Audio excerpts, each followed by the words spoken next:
Hello students, a very good evening to everyone. Long time. I hope you have done all the questions. मैंने enough time दिया है आपको questions करने के लिए और गुडविल कोई बहुत टिपिकल और बहुत कॉम्प्लिकेटेड चैप्टर नहीं है, ठीक है। और एज मैंने पहले भी बताया था कि गुडविल का कोई सेपरेट क्वेश्चन फाइनल एग्जाम्स में एज सच नहीं आता, इनहेरिटेड क्वेश्चन होता है एडमिशन और रिटायरमेंट वाले चैप्टर में, ठीक है। तो अब हम कर रहे थे गुडविल को निकालते कैसे हैं। गुडविल को हम 3 तरीके से निकाल सकते हैं, एवरेज प्रॉफिट मेथड से, सुपर प्रॉफिट मेथड से या कैपिटलाइजेशन करके। डन। एवरेज प्रॉफिट मेथड हम कर चुके हैं, सुपर प्रॉफिट मेथड भी हम कर चुके हैं। आज मैं आपको सिखाने वाली हूँ कैपिटलाइजेशन। कैपिटलाइजेशन का मतलब क्या होता है कि तुम्हारी कैपिटल के अकॉर्डिंग, तुम्हारी कैपिटल के अकॉर्डिंग मैं गुडविल निकाल लूंगी। डन। कैपिटलाइजेशन मेथड में दो तरीके से निकाले जाते हैं। कैपिटलाइजेशन ऑफ एवरेज प्रॉफिट के अकॉर्डिंग गुडविल कितनी है। अगर मैं एवरेज प्रॉफिट को बेसिक लेके फिर गुडविल निकालूं तो क्या है, और कैपिटलाइजेशन ऑफ सुपर प्रॉफिट के तरीके से गुडविल क्या आएगी। दोनों को कैपिटल के अकॉर्डिंग गुडविल निकल रही है। यहाँ पे कैपिटलाइजेशन मेथड में नंबर ऑफ ईयर परचेज का कोई भी रोल नहीं होता। जैसे एवरेज प्रॉफिट में क्या होता था, average profit multiply by number of year of purchase, और super profit multiply by number of year of purchase.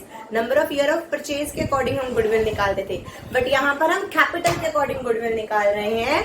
Number of year of purchase से हमें कोई भी लेना देना नहीं है। डन। तो अब कैपिटलाइजेशन ऑफ एवरेज प्रॉफिट, मैं एवरेज प्रॉफिट के अकॉर्डिंग बताऊंगी कि तुम्हारी फर्म की गुडविल कितनी है। डन। वो हम यहां सीखेंगे, ये रहा सारा मेथड। और कैपिटलाइजेशन ऑफ सुपर प्रॉफिट में कहता है कि number of year of purchase नहीं ले रहे हैं तो क्या निकालेंगे हम, गुडविल कैसे निकालेंगे। सुपर प्रॉफिट, इसमें सिर्फ एक ही फॉर्मूला है, इसमें number of year of purchase का नहीं है। Super profit multiply by 100 upon normal rate of return. Done. Just hold down.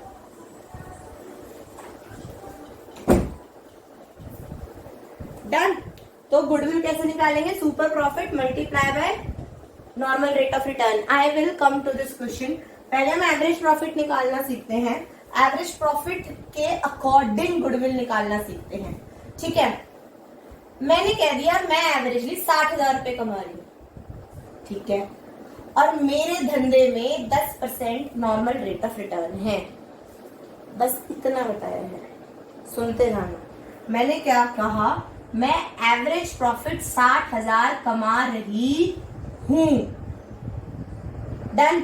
अगर तू 60,000 कमा रही है और तेरे धंधे में 10% का क्या है, नॉर्मल रेट ऑफ रिटर्न, इसका मतलब तू capitalised value of the firm कितनी होनी चाहिए, 6 लाख। उल्टा मैंने रिवर्स कर दिया ना, मैंने कहा एवरेज प्रॉफिट में 60,000 कमा रही हूं, तो उसने कहा ठीक है, यानी तेरी capitalised value of the firm मतलब तेरी फर्म की औकात कितनी होनी चाहिए, 6 लाख। कैसे, 60,000 मल्टीप्लाई बाय 100 अपॉन में 10% का रिटर्न है, तो यानी मेरी capitalized value of the firm कितनी है, 6 लाख।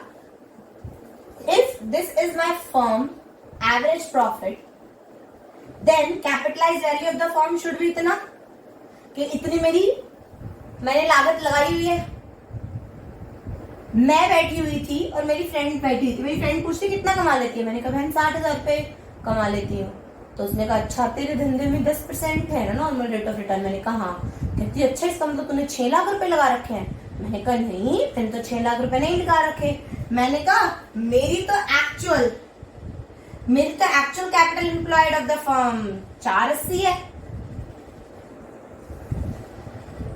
लेकिन एवरेज प्रॉफिट के अकॉर्डिंग मेरी कैपिटल की फर्म की कैपिटल कितनी आई, 6 लाख, बट मेरी एक्चुअल में कितनी है, 480। तो यानी इन दोनों का डिफरेंस क्या है, गुडविल। यानी 1,20,000 में क्या है मेरी फर्म की गुडविल।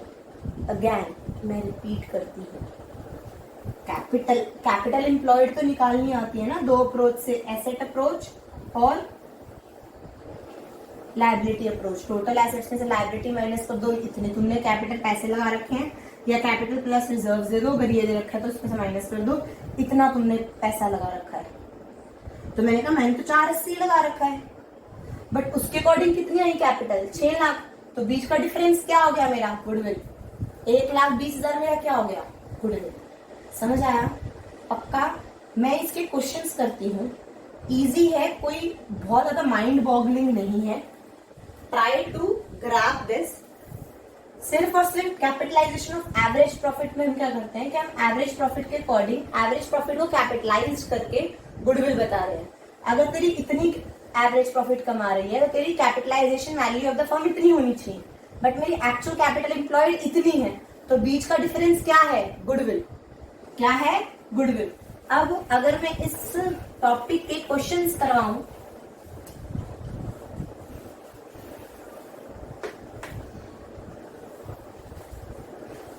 क्वेश्चन निकालो।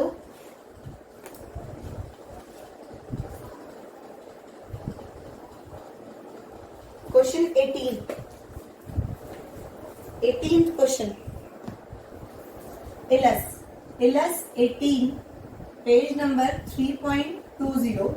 वो कह रहा है firm earn 60,000 as profit, average profit कितना दे रखा है 60,000। ठीक है। वो कह रहा है नॉर्मल रेट ऑफ रिटर्न कितना है, नॉर्मल रेट ऑफ रिटर्न कितना है 10%। एसेट्स कितने हैं 7,20,000 लिखा हुआ है एक्सक्लूडिंग गुडविल, गुडविल एक्सक्लूड नहीं है। अगर गुडविल एक्सक्लूड नहीं होगी तो माइनस गुडविल करते। और लायबिलिटीज कितनी है 2,40,000। Then find out the value of the goodwill of capitalization of average profit method. Done. अब एक बात बताओ, अगर मेरा एवरेज प्रॉफिट 60,000 है तो मेरी कैपिटलाइज्ड वैल्यू ऑफ फर्म कितनी होगी 60,000 मल्टीप्लाई बाय 100/10 यानी 6 लाख रुपए। बट एक्चुअल कैपिटल एम्प्लॉयड कितना है, कैपिटल एम्प्लॉयड कितना है, assets minus liability 7,20,000 minus 2,40,000,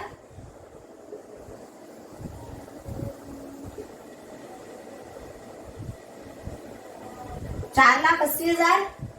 guys होनी कितनी चाहिए मेरी कैपिटल, एक्चुअल है कितनी, देयरफॉर गुडविल कितनी आ गई 6 लाख माइनस 480, तो 1,20,000।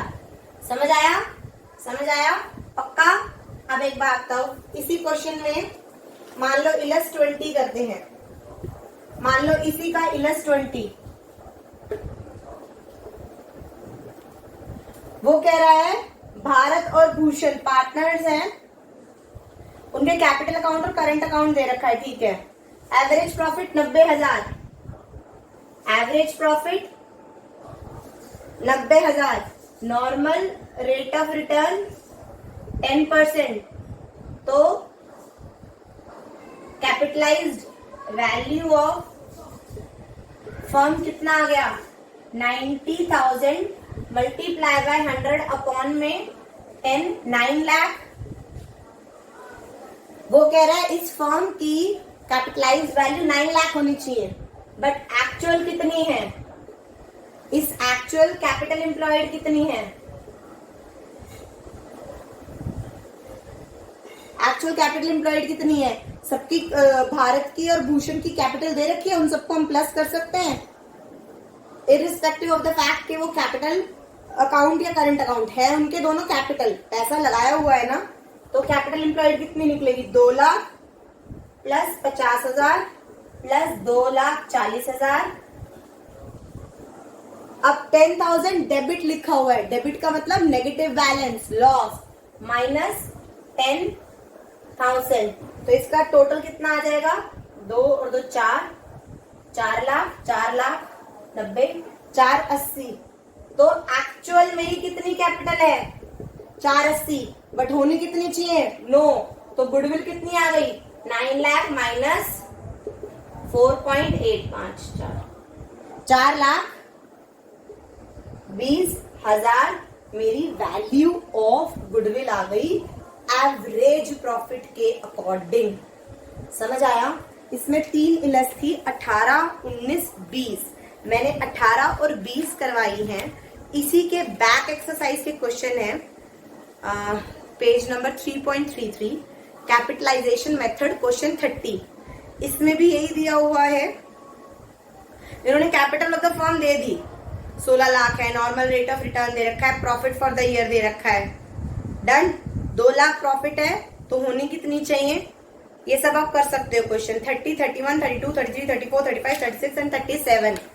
ठीक है, 7-8 क्वेश्चन है, ज्यादा नहीं है। Please try to do this and next we will do capitalization of super profit. कहोगे तो इसी वीडियो में कंटिन्यू कर देते हैं, otherwise next video I have no issue. ठीक है, स्ट्रेच नहीं करते हैं, छोटा टॉपिक है। 7-8 क्वेश्चन के बाद 15 मिनट बाद दूसरी वीडियो देख लेना, लास्ट वीडियो, जिसमें हम करेंगे capitalization of super profit. Thank you.